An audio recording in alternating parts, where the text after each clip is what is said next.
fashionably late. Um, but let's see, where are we? Um, this is the School of Orisha Studies, and we are in our Odu study group. And I don't know what number this is. This may be like 4, or I think this is 4 or 5. I think this is 5. We did a couple of Ejiyogbe. We did, man, I don't know. Maybe this is more than 5. I need to go back and count. I think this is more than 5. But this is the first round for Otura Ogbe, which is most known as OturaOriki.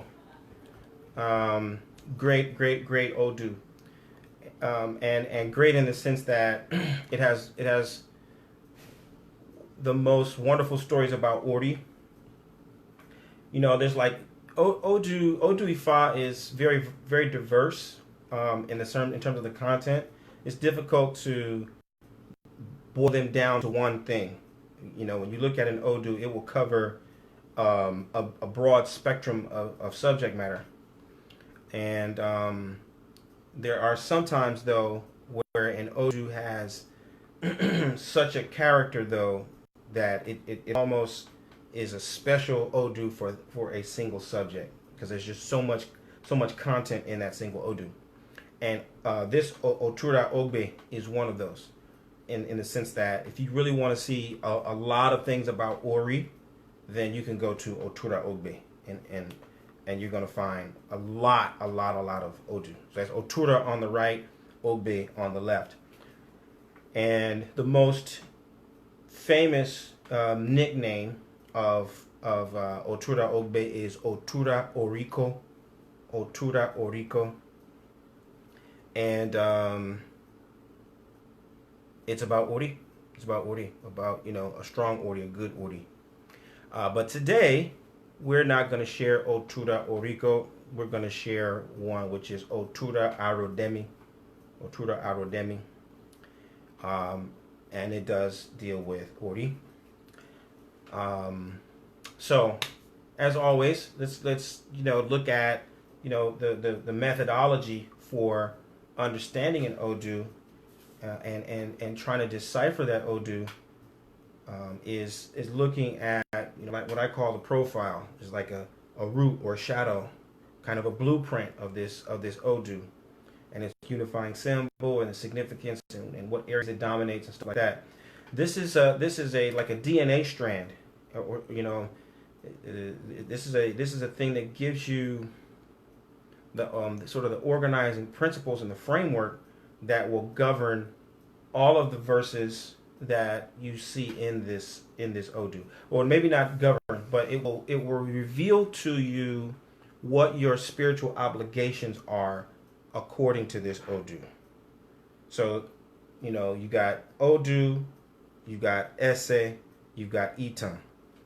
Odu is the signature, the marks, 1 stroke, 2 strokes, 1 stroke, 2 strokes, 1 stroke, 1 stroke, whatever the case may be. That's the Odu. And then you've got the Esse. The Esse are the verses that you chant. Itaruku lawe, itaruku, itaruku lawe, itaruku. Whatever the verses are, that comes in the Esse. Then you have the Itan. The Itan are the stories. Okay, that's the long narrative that goes out and gives you all the detail about what happens, right? Those are of the Esse and the Itan. There are innumerable. For every Odu, I mean, you could go on. They go into the thousands. But rooting those Odu, you got something that's like fewer. You got something that's there are only a handful of principles that are undergirding all these, and they help you to understand, like I said, your spiritual obligation in whatever way that the Odu manifests for you. All right, I call it your aspiring path, or your spiritual obligations. In this case, this Ifa says that it's characterized by perpetual motion. It's characterized by endless, agitated energy. it is synonymous with, emotionally kind of a nervous energy, a level of anxiety. And of course, when you look at the interpretation of that kind of an energy, you're also accounting for whether or not the Odu came positive or negative. It's going to give you some idea of whether those negative attributes are very pronounced or if they're slightly muted. But they always count. They always are present. So that's why sometimes we'll say, "Oh, you got an Odu that came out as a positive Odu. We're gonna take that with with a little asterisk. This Odu came with Ire, but between owls we'll put asterisk because there's some that are just characterized by being uphill. This is an uphill climb, or this is something that's characterized by a lot of envy or a lot of conflictual relationships, or whatever the case may be. But in the case of this OturaOriki, the root of this is movement, it's agitated energy, it's perpetual motion. It's also a little bit, it's worry, associated with anxiety and movement. This Ifa says that a person who sees this has got to get their blessings while seated. Your benefit will come from being able to master perpetual motion. It's accepting the fact that this energy is relentless within you, and you've got to learn how to master that flow. Okay, if you practice,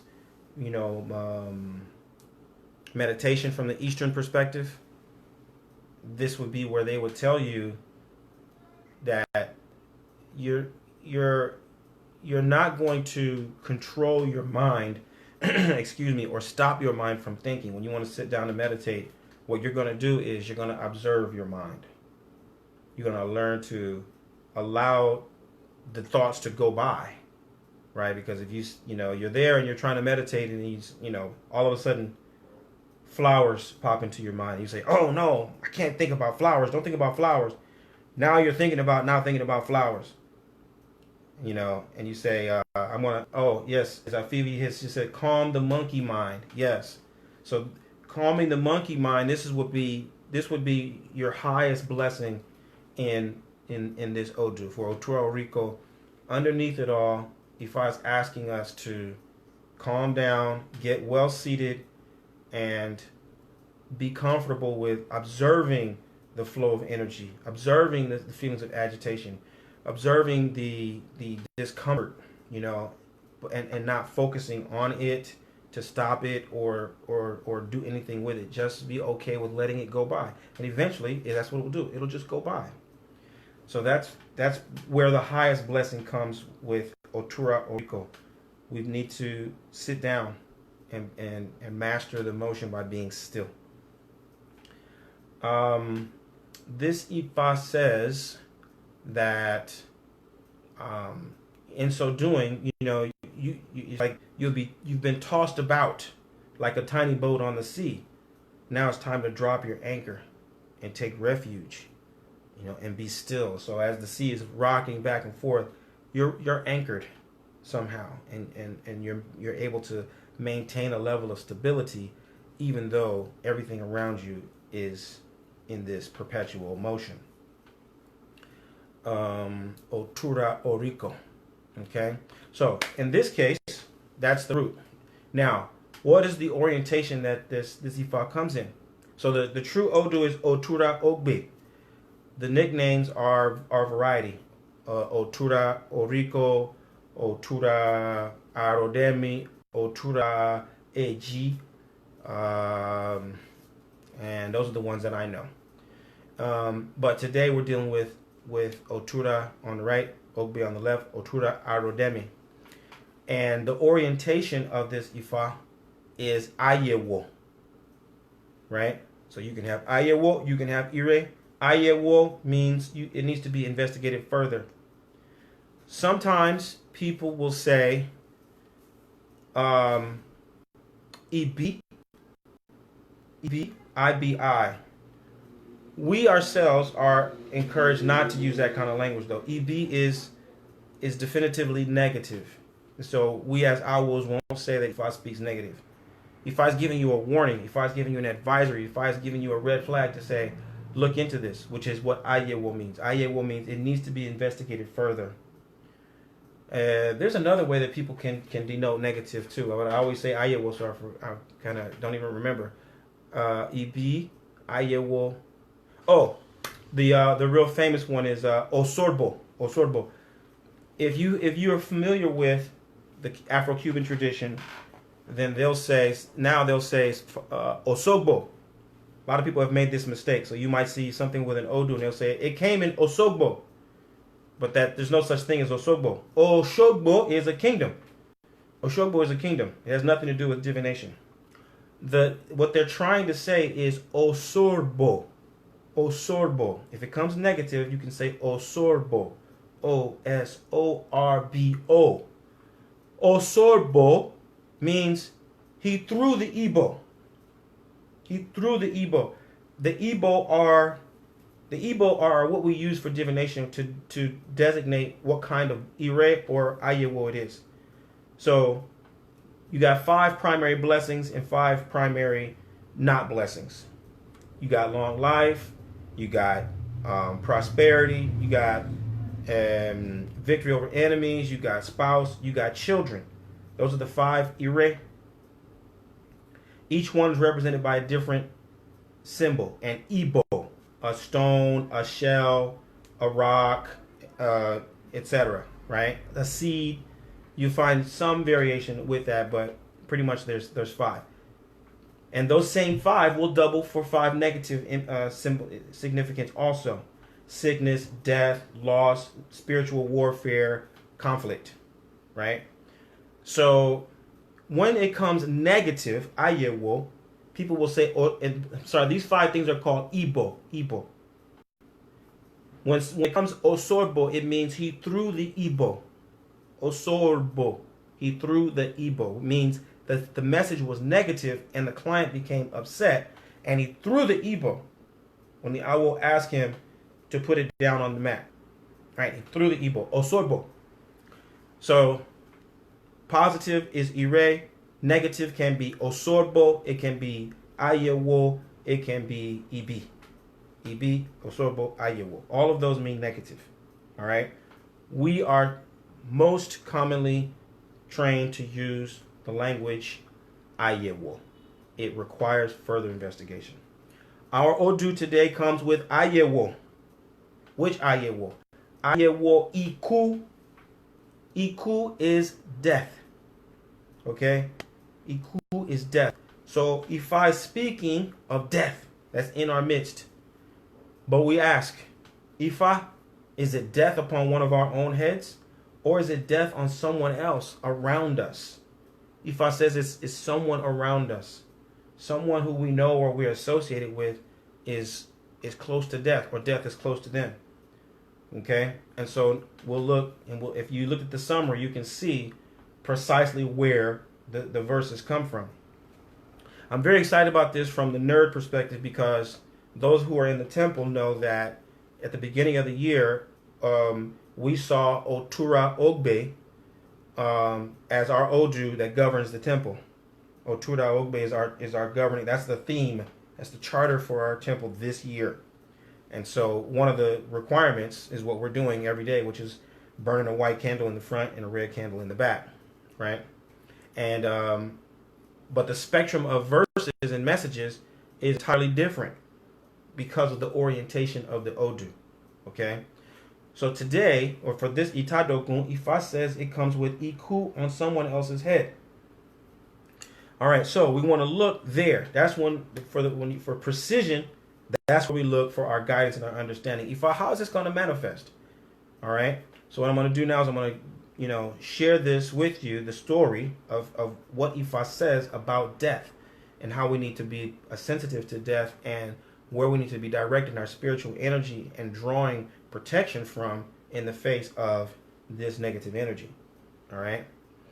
In this case, Ifa tells us of the time when Ori went to consult Ifa. And this was in the prenatal state, before Ori had manifested in the world. Orty went, and in the process, Orty was told to go and make an agreement with Iku, who is death. And so Orty did. Orty went to Iku, and they made a deal. Orty said, Iku, here's the agreement I'm going to make with you. Anytime you come for me, I promise I'll go. I won't kick. I won't try to run. I won't make a fuss. Iku, when you come for me, I'll go peacefully. But you, Iku, have to agree to allow me to finish whatever I'm doing. So when you come and get me, whatever I'm doing, the only thing I ask is you allow me to finish my work. Iku says, no problem, Orty. I'll do that. And so, boom, it was set. That was part of the agreement that Orty made with Iku in the prenatal state. Okay? So Ifa says that we have in the background an agreement. We need to be cognizant of the agreement that we made in the heavenly realm. Each and every one of us needs to think and meditate and introspect upon what was my agreement. What was my agreement? And that can be a faraway thing. But at the very least, to introspect on the fact that I made an agreement. I made an agreement in the heavenly realm. Before I came, I made a deal with death itself to say, I will go when my time is up, but I'm going to complete my mission before I go. So this is important because it is inviting each of us to really get more clear about what did we choose. What job are you working on? What's your mission? And when you wake up every morning, are you looking at it like, hey, man, this could be my time. I need to hit this hard because I don't really know when the day comes. But I know when death comes, I'm going to have to go. So am I doing my mission? Am I on it? Am I about it every single day? It's important because you don't know when the time will come. We will live long. Death will not visit any of us. We will enjoy many, many, many, many, many, many more years on this earth. But we need to be sensitive to the finality of things, and we need to cultivate and stoke that sense of urgency. This is not a forever thing. Get busy with the fact that you have a mission and focus on it so that you can get it done. Okay? So, Orty comes to the world, has chosen whatever other natural gifts and talents it has. Orty is in the world, and when Orty gets to the world, Orty is told, you need to go and you need to raise chickens, and you need to get a cage, and this chicken cage is going to have a front door and it's going to have a back door. So imagine any kind of standard chicken cage, but it's got two gates on it, two little front and a back. Okay, and you need to have that on hand. So Orty has all that on hand. Orty is doing the work. Orty's doing the work. Orty's doing the work. The day comes. Iku shows up and says, all right, Orty, this is your time. It's time to go. Let's move. And as this happens, Eshu shows up and he whispers to Orty and tells Orty, hey, listen, it's time to go. But you got to get your chickens. You got to gather up all these chickens and you got to put them all in the cage before you can go. Tell Death that that's the agreement and you got to finish that job. So Orty says, oh yeah, okay. Hey Death, I'm ready. I'm coming. But this is what I was doing when you came. I was, gathering my chickens. I need to finish that job. So Eshu says, take the cage, position it over here, put the backside of the cage in front of me. So Orty positions the cage so that the front of the cage is facing himself and Iku, and the back of the cage is facing Eshu. So Eshu opens the back door of the cage, and Orty starts to go around and first Orty's got to run down the chickens. If you ever chase the chicken, It's not the easiest thing to do to catch a chicken. They are very fast. So Orty is going around and catching the chickens one by one. Orty puts the chicken inside the cage, but Eshu opens the back door. So what happens? chicken runs out. So Ori repeats this over and over and over and over. Half an hour, because now, chickens reproduce rapidly. Ori's been keeping chickens for a while. Or he's got like 100 chickens. Every time he puts a chicken in the front, the chicken jumps out the back. Hours go by, and Iku is waiting patiently, but he's starting to get a little anxious because what? The sun is starting to set. So there's a stipulation about when Iku can take people. If Iku arrives at a certain time, there's a limit. There's like not an hour. There's a time like sunset. Let's say at a certain time around sunset, that if Iku comes before then, Iku can't stay after that point. Otherwise, Iku has to stay in the world. So Iku is anxious because that time is coming, and Ori keeps gathering up the chickens, but they keep it just seems to be more and more and more and more and more. Finally, the sun is about to set, and Iku says, "Hey, look, forget it, Ori. I can't wait for you. I have to go back." And so Iku returns to the heavenly realm and leaves Ori to continue doing his work here in the world. Ifa says that your work is going to help prolong your life. Ifa says that having your focus and your sense of purpose and your sense of mission at the top of mind, at the forefront of your consciousness, is going to keep you active. It's going to keep you busy. It's going to prolong your life. It's going to keep you in the world longer. Ifa says that we should appease our Ori because it's Ori that is, intervening on our behalf. It's Ori that's activating that agreement that was made in the heaven realm. Ori is intervening on each of our behalves, and so we need to. So the sacrifice has been made, and this particular sacrifice requires that we keep chickens, right? So this is what I have to do. In part of it, I'll do here, but the other part I'll do it in Nigeria because it requires that I've got to take the chicken cage. This actually has to be done. This part that was just narrated will be kind of acted out, where the cage will be given to Eshu, and the chickens will be acquired. These are chickens that you won't sacrifice. These are chickens that you will raise. So this is going to be an ongoing process, that these chickens will be allowed to live, roam free, to reproduce, and I just will have to keep sending money. Or I should say we will have to just keep sending money a little bit, $20, and keep the chickens fed. Because the longer the chickens live, the more they reproduce, the more longevity it adds to our lives. The more longevity it adds to our life as a collective. So we're going to continue doing that part in Nigeria. Likewise, as I mentioned before, this Ifa says that everyone in this 16-day frame, everyone should have 2 candles burning in your house, at all times. You burn a white candle in the front, and you burn a red candle in the back. Okay. The white candle in the front is to draw in positivity, to bring blessings to you. The red candle in the back is to repel negativity and keep, undesirable energy at bay. So you should keep that burning at all times during this 16-day period. White in the front, red in the back. Okay.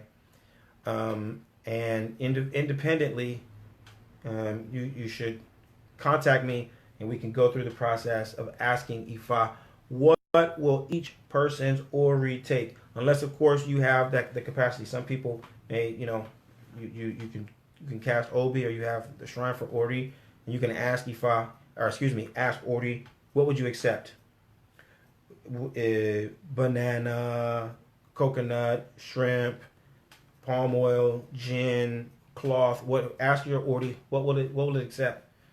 And then you can do that, but otherwise I want everyone to take the opportunity to, it won't take 15 minutes, to find out what will your Ori accept. Okay. Likewise, if you haven't made your contribution to the sacrifice, do that. Do that. It's very, very important. Like, this is the part where um, I want you to understand, if you don't already, the dynamic live aspect of Odu. These aren't like, so I've got a book here, and this is a book that is written and the information is static, right? It's there. It's useful whenever you want to use it, but that's all it is. It's just static. Odu Ifa is it can be that way when people have written down books of Odu and you can use them like in your Bible if you wanted to, I suppose. But when we cast Ifa, that's not what's happening. This is live. It's real. And the sacrifices are actually being made. Every time we do the Ita Dogun, we actually make the sacrifice to activate that that potential in all of our lives. Okay, so I want you to experience it. I want you to see how it affects other people's lives. I want you to be looking for those instances wherein this Odu is manifesting for you, live and direct, right? I want you to, in this case, be examining where are those areas of your life where you're anxious, where are those areas of your life where you're nervous, where you feel a certain kind of discomfort. There's something that's making you just not sit still. It's making you restless. Where are you feeling that in your life, and in what ways might that be tied to your greater mission?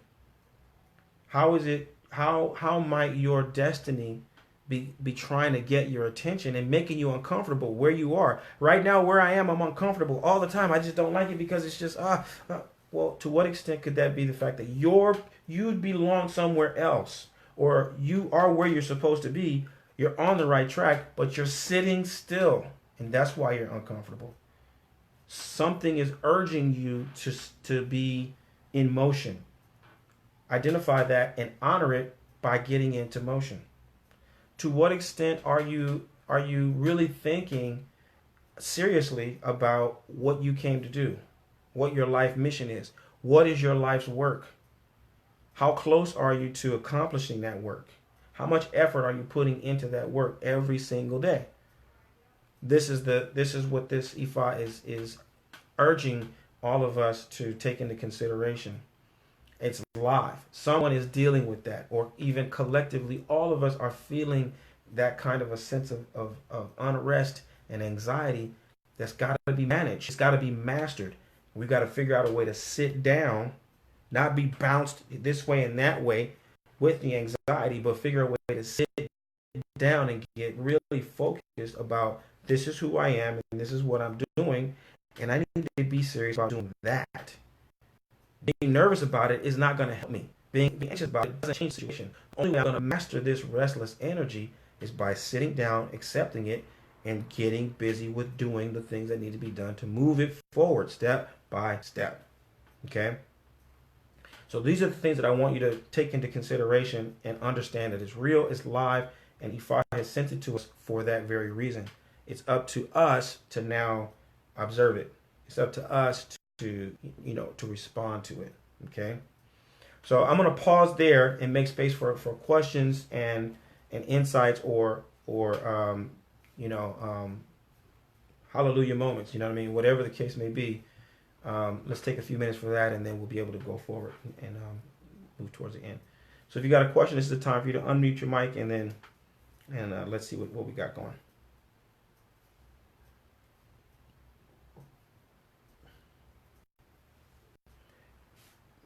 Don't all speak at once.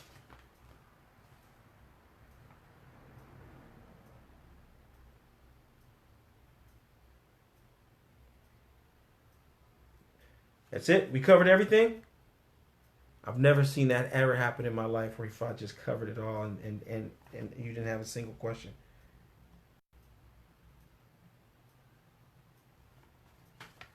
That's good.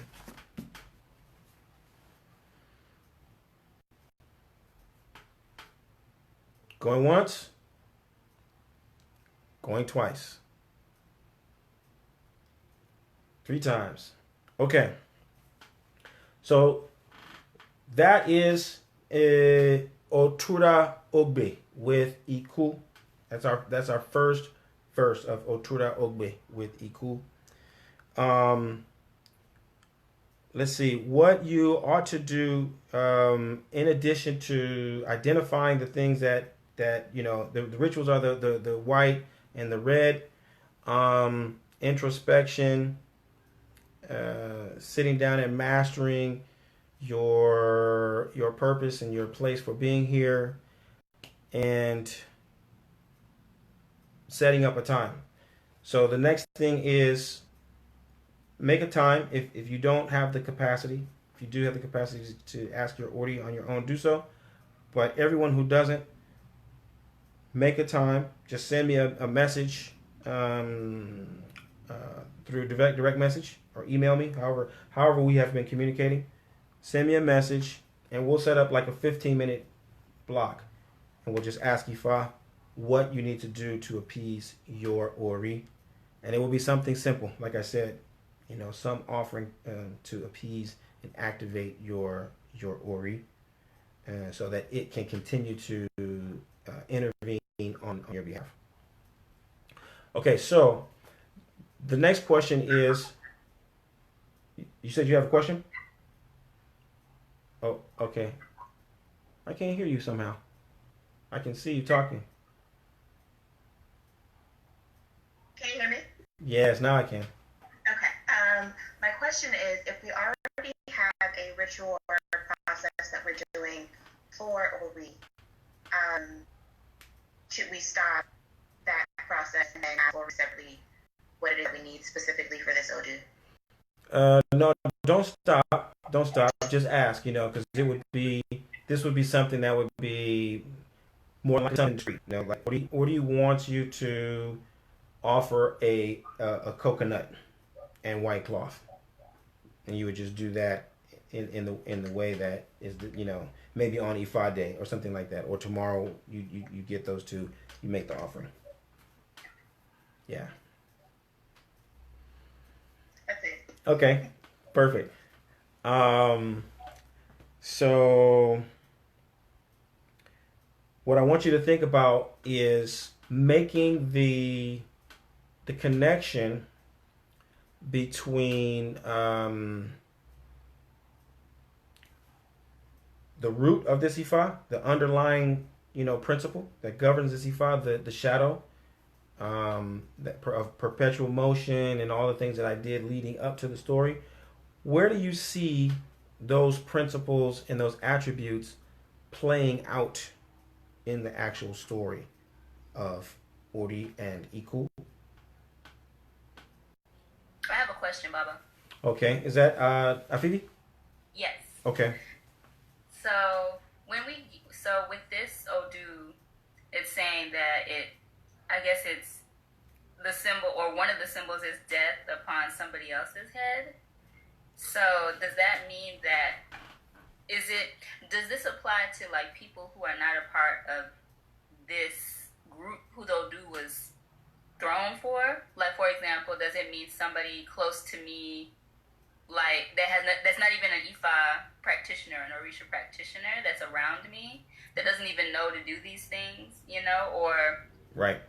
Does it have to be somebody that's associated with our group? No, it's somebody outside. It has to do with someone outside of the group, and so really I could have told that story just as well first. The other I think that one actually is Otura Arodemi. This is another Otura Oriko. I think this is Otura Eji that I just told you. If you look at the notes, for example, and I guess we have time, I can tell you that story. I don't like to. Well, I don't tell you that. I won't tell you that story. I'll summarize it, then I'll tell it next time. You can read it in notes. It's a story wherein there are three, Oromila, Iku, and Ogun go to cast Ifa. And Ifa tells all three of them, your sons are into something and you need to sacrifice so that they are protected and you don't undo yourselves.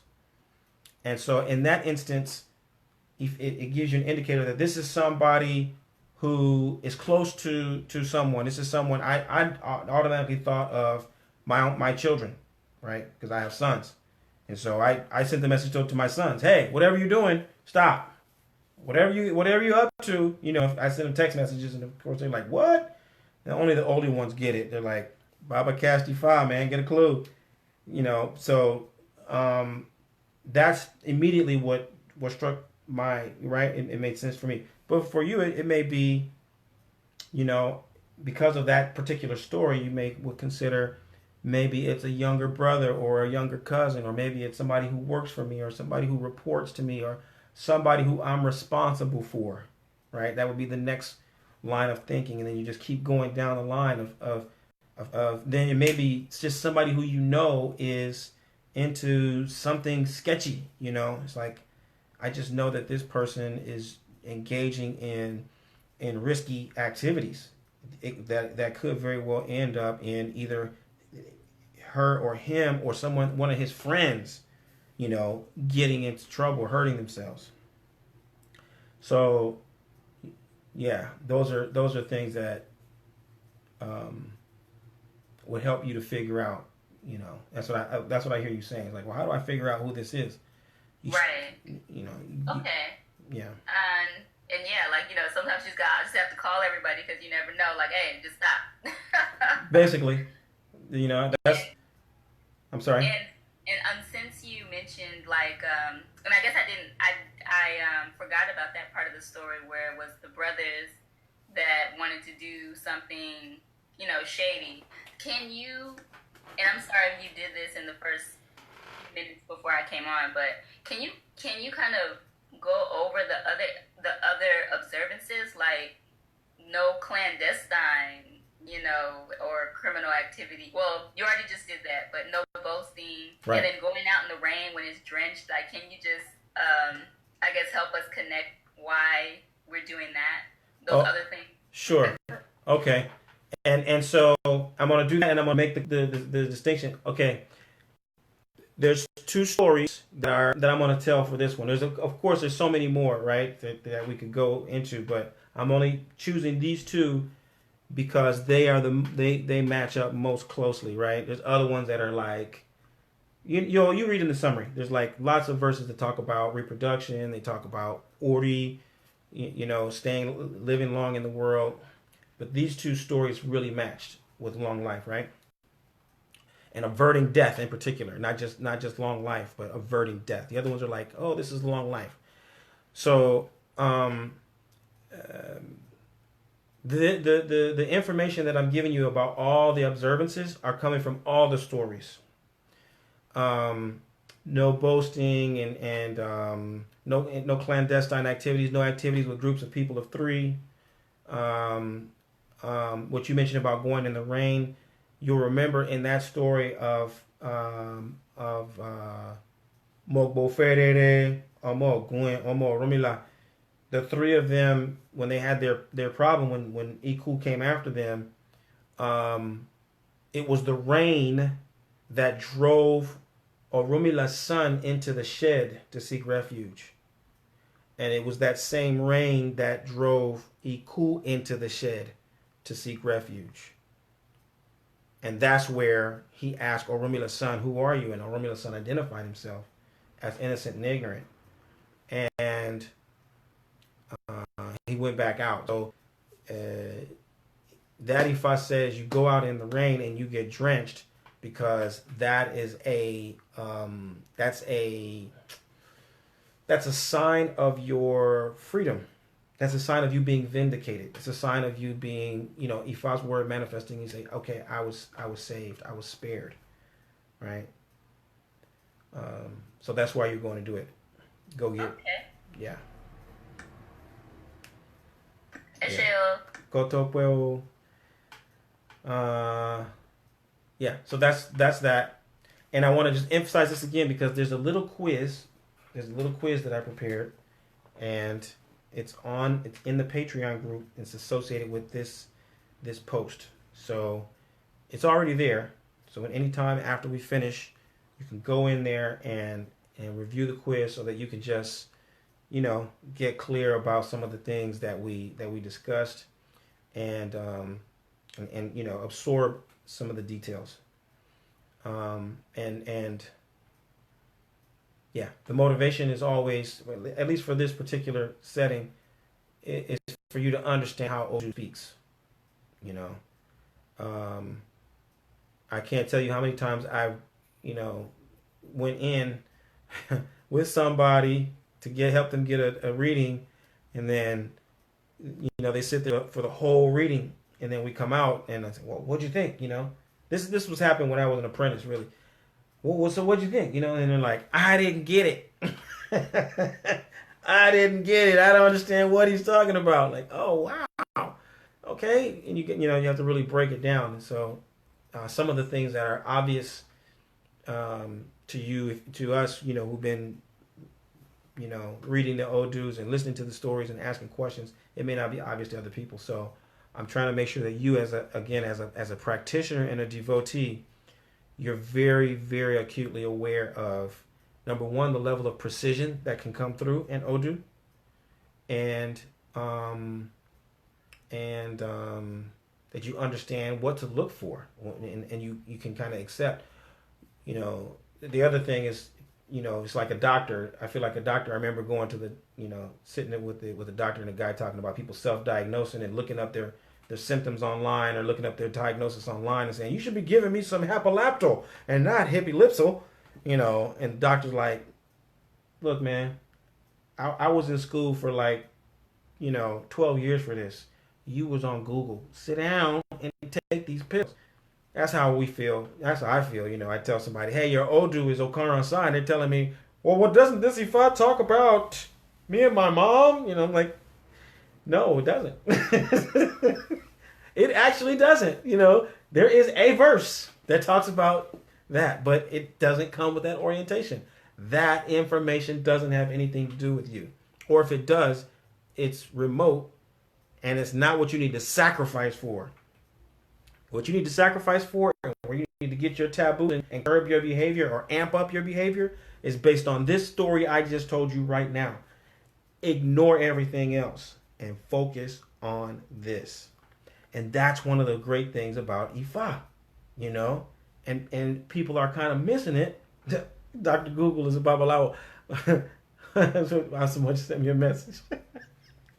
Dr. Google is a babalawo. I'm just like, man. The other thing is, helping people understand, helping you understand, you're my concern, that you can't take, for example, I have a little app, super fun, cute little thing. I got it to study Odu. And of course, I'm trying to push it off my sons, and then, they don't want nothing to do with it. Or they're just like, oh yeah, that's cool, Baba, but it's kind of basic. But for me, it was fun. So anyway, it's a random app. You shake it, and an Odu comes up. That's not Ifa, though. There's a total difference between just randomly, pulling up a signature and some stories, and actually divining. Those are not the same thing. It's not the same. Again, if we go to a book, maybe in some traditions, right? In Trinidad, we kind of divine like this. Okay, that's good for that, but you can't cast Ifa like this, right? This is not Ifa. This is I'm gonna just flip through this and just say, oh yes, the wisdom required to live in a house is different than it required to live in it. It's good information, but that's not Ifa. That's not Ifa. Ifa is going to be coming through live and direct. When that Awo does all the invocation preparations to align himself with Ifa, and the Odu is cast, and Oromila says this is the one that's going to make the difference, that is Ifa. It's real. It's live. Okay? It comes through the people who are present. I'm there. You're there. Ifa is there, or Rumila is there, and the word comes through. That is Ifa. Okay? So what they pronounce for you at the time of divination is what matters most. I want you to understand and appreciate that. So you can focus. The biggest thing about Ifa is you got to be able to focus. You got to be able to focus. If you can't focus, you're not going to be able to act. You're not going to be able to remember. I'm going to say these things, you're going to walk away, and it will be just out of sight, out of mind. You got to be thinking to actually live the medicine of Ifa. You gotta have your eyes open for, oh, this is where death comes, and they're trying to take the person away, and I gotta open the front door and open the back door, and I gotta keep this in motion to keep myself alive. I see it playing out live and direct, right? The great story my mentor would tell me about Ifa. He would say that in the old days, when the old Babalawos would speak Ifa, you could see it happening right around you. They'd be reciting Ifa about warfare or conflict, and there would be shots being fired outside the door. They'd be telling them that you need a sacrifice of a dog, and as they're going out to look for a dog, boom, a dog gets hit in front of the temple. You know what I mean? Like, live. Here in San Francisco, Ashel Rumila. So our great Nantizi Caillou passed. She joined the ancestors. She's a great proponent of Ifa and essential part of what we do in this community in the Bay Area. She's an organizer and a leader who dedicated many decades of her life to bringing West African Ifa into the Bay Area. She joined the ancestors a few days ago. So we pray that she rests in eternal peace, and that all of her efforts will be recognized and celebrated, and that we will all pick up where she has left off and do what we can to make her legacy shine bright for all eternity. Ashe. But Professor Caillou, Nantizi Caillou, organized I think it was 1997, 1998, the Orisha Festival here in the Bay Area. And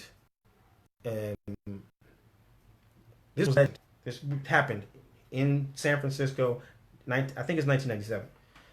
They're casting Ifa for the event, for the Orisha Festival. We're talking about Wande Abimbola, Awodiron Agbola, Atanda, all the people who we know as the heavyweights who come and go here in the United States now. This is when they came.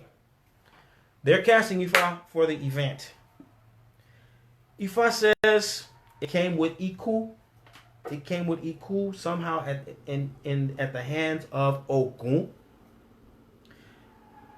They were in the process of trying to determine who would actually go and get the Ebo, who was going to make the Ebo, who was going to pay the money for the Ebo, who was, right? And they kind of got tripped up right there. And in the process of doing that, you know what happened?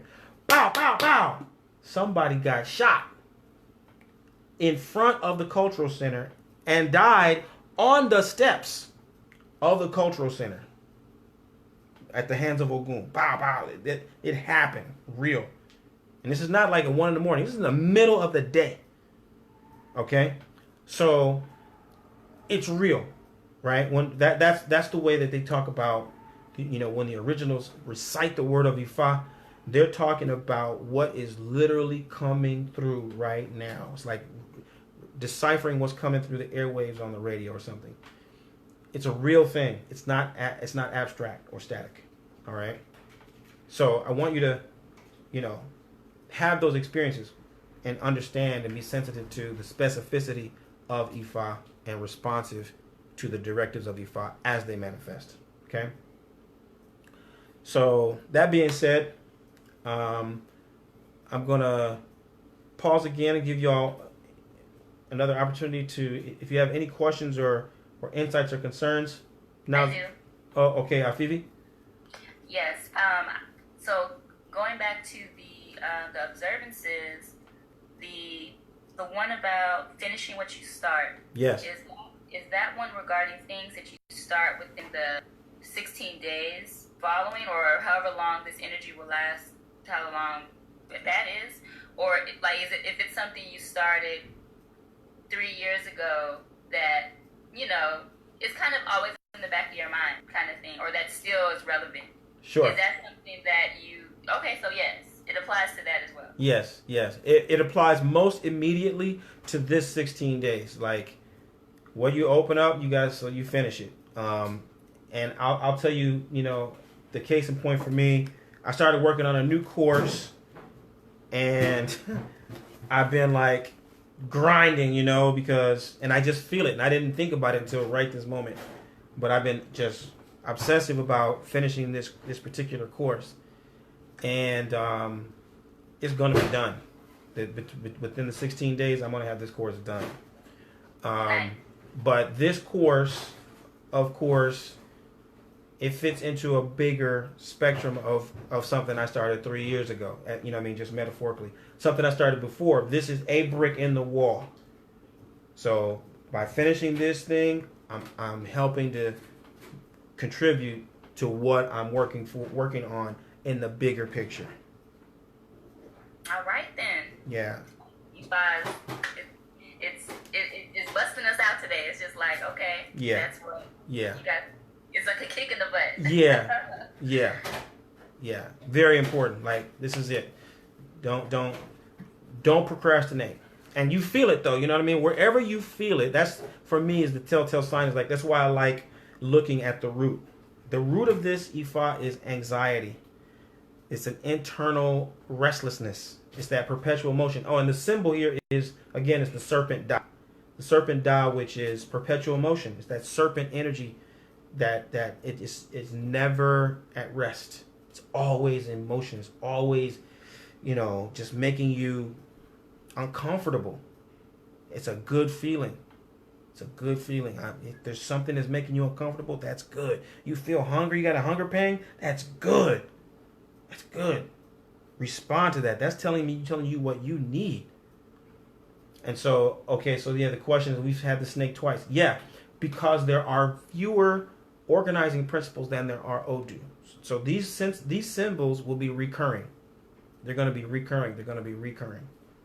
They speak to, again, our spiritual obligations in that moment. And then what it actually looks like is where you get an appreciation for what it means. So right now, it really has to do with kind of what I just described. That serpent energy is pertaining to your mission, your life's work, getting agitated about something that you are destined to accomplish, a contribution that you are destined to make. Become, respond to it. If I is saying you already feel it, you sense it, you just may not have made the connection between, oh, that's why I feel anxious about that. With this subject, I always tell people it's probably something that you complain about. If you can't say, okay, this is what I'm working on, I think this is my mission, this is my life's work, you probably are complaining about something. The reason why I teach this way and write books and all that stuff is not because I'm smart. I don't think myself smart. Oh, I know so much Ifa. Oh, I have things so much worked out. It's not like that at all. I tell everybody, and I will always tell everybody, I know I can think of 3 right now. I can go get 3 15-year-old boys smoking hot low babalawos who will out Ifa me any day of the week. Any day of the week. But that's not the point. I'm a teacher. I'm looking at the situation, and I'm observing. This was me, and years ago. I'm looking week after week, month after month, and then year after year, and I'm saying, how come no one has explained this to anybody? Why are people having to ask the same questions over and over and over? And then when I found myself constantly looking for something and waiting for something, I realized, oh, no one's going to do that. You are going to do that. Stop complaining and do it. So for me, that was a big sigh of relief. Oh, this thing that I see and I'm complaining about, no one is addressing it because they don't see it. I see it because I'm the teacher. I'm supposed to see it. You got to see what it is. You got to respond to what you see. And whatever it is that's making you nutty. How come this is like this? Fix it. That's your job. Fix it.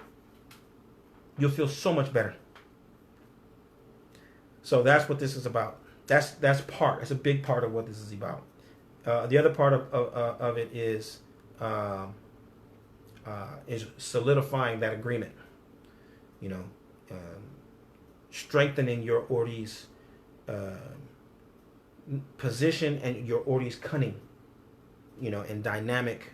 You know, ability to keep it moving in a way that doesn't involve conflict for you. Involves your Ori keeping up an agreement that will allow you to keep working, and as you keep working, you keep living, and you keep getting stronger, and you keep increasing, you keep amplifying, right? So yeah, that's what we got. Any other questions?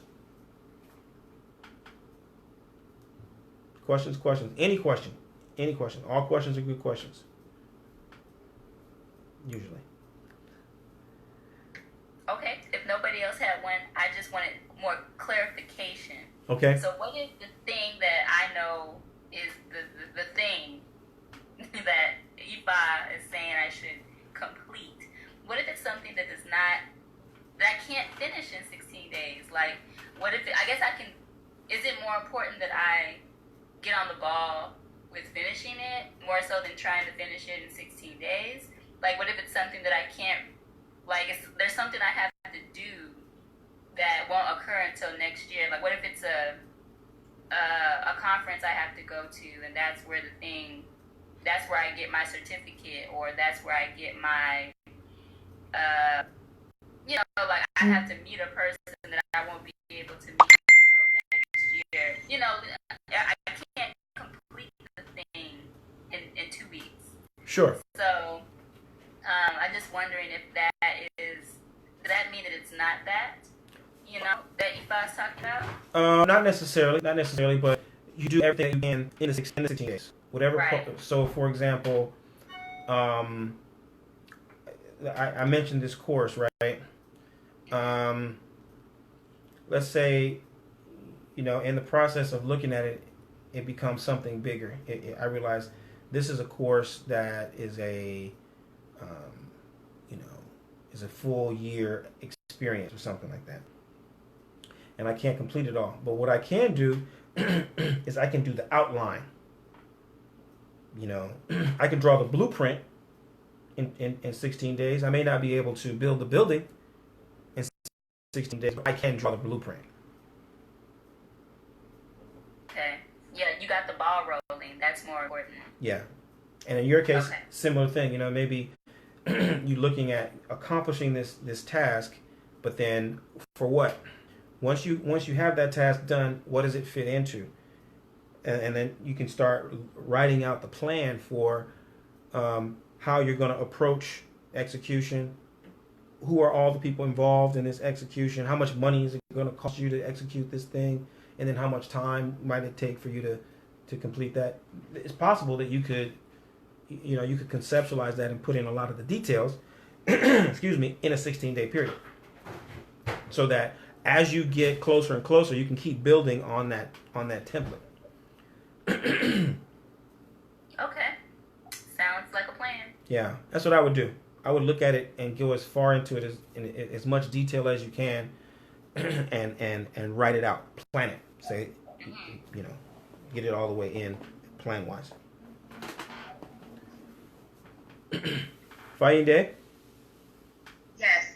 So piggybacking off of Phoebe's question, if there are a few things that we think that we need to complete, in this case, I'm kind of viewing the completion of certain tasks as a part of the above. Can we ask our Ori what to focus on, like which task to focus on? Yep. Where should I? So it's like I got 3 things on the horizon. As a matter of fact, OturaOriki talks about 4 things. There's 4 things that somebody wants to accomplish, or that someone has on their mind. And Afifi's got 10 things apparently. So you can go through, you can look at that verse and see the 4, but also you can ask, all right, in the prioritizing process, what should I do first? What should I do second, and what should I do third? That's totally fair, and a wise thing to do. Yeah. Okay, we are at 8:02, so I'm going to let everybody go and have your evening. Thank you so much for joining us for this round of whatever number this is of our Odoo study group, more than 5. And remember to check on the Patreon site for the quiz. Take the quiz and test your knowledge and your note taking, and retain a little bit more data. If you haven't made your contribution to the EBO, do that. Get your candles. Check out the observances. And let's see. I really want to see some results. I want to hear some feedback of like, oh, wow, I saw the result. I felt the impact. Something shifted. All right? So until next Tuesday, blessings to you and enjoy your weekend. Odabo.